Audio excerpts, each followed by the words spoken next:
Few thinkers have shaped Western ideas of human nature as deeply as Augustine of Hippo. His reflections on desire, grace, and disorder did not remain private spiritual struggles, but became the psychological and theological foundations of Christian society for centuries. Augustine's Confessions was both a narrative of conversion and a sustained meditation on the fractured human self and its dependence on divine grace. Throughout the work, Augustine repeatedly turned to the experience of a divided will, in which desire pulled the soul in conflicting directions, rendering human effort insufficient for moral transformation. His account of stealing pears, not for their usefulness, but for the pleasure of sin in itself, revealed a pessimistic anthropology in which evil arose not from external temptation alone, but from an interior attraction to disorder.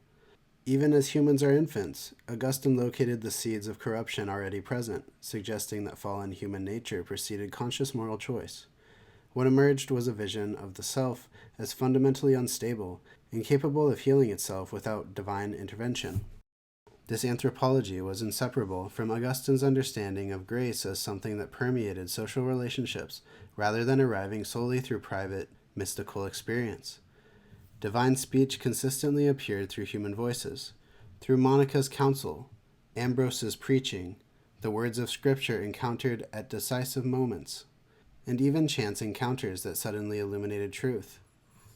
Augustine's mother, Monica, in particular, functioned almost as a sacramental presence in Augustine's life, a vessel through whom God continually addressed him.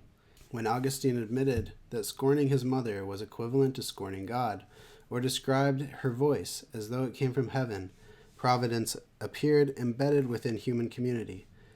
God was not distant, but intimately present, guiding the soul through the ordinary fabric of social life. Underlying this entire drama was Augustine's conception of evil as the privation of good, rather than a substance in itself. Because God was perfectly good and the creator of all things, evil could not exist as an independent reality, but instead emerged whenever goodness was diminished or distorted. This metaphysical move preserved divine goodness while explaining the pervasive corruption of human desire, yet it also carried significant ethical consequences. If evil was disorder rather than substance, then corruption became a matter of restoring proper order rather than merely punishing wrongdoing. This logic appeared in Augustine's reflections on social discipline and justified authority, where actions resembling coercion could be understood as legitimate if they aimed at restoring souls to divine order. In this way, the Confessions already pointed towards Augustine's later role in shaping Western Christian approaches to authority, discipline, and orthodoxy. His sustained attack on pride as the root of all sin revealed a deep suspicion of human autonomy and self-sufficiency. Pride was the desire to rise against God, to become one's own measure of truth and goodness. In contrast, humility required submission to divine authority mediated through Christ and its ministers.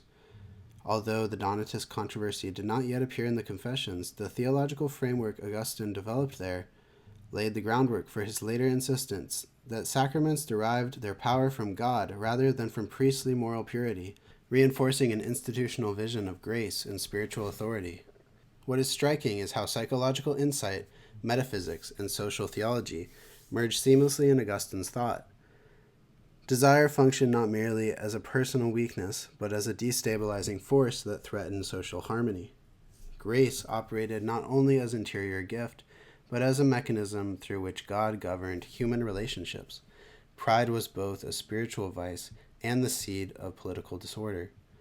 In this sense, Augustine's influence on Western clergy across centuries was enormous. Generations of priests and theologians formed by his writings inherited a worldview in which human nature was fragile, authority was necessary for salvation, and discipline could serve divine purposes. This trajectory became even clearer in The City of God, where Augustine expanded his analysis from the individual soul to the structure of human society itself. His insistence on humanity's unity in Adam reinforced the notion of a shared fallen condition, requiring divine governance rather than mere personal reform. Disorder in society, like disorder in the soul, arose from misdirected love. The same anthropology of weakness that shaped the Confessions thus undergirded Augustine's broader vision of history, politics, and providence. Taken together, Augustine's works presented a coherent vision of human life as a constant tension between disordered desire and restoring grace. Conversion appeared not as a single moment, but as an ongoing process of reorientation, guided by divine action embedded within social structures. What began as a personal autobiography ultimately functioned as a theological blueprint that would shape Western Christianity's understanding of selfhood, authority, and salvation for more than a millennium.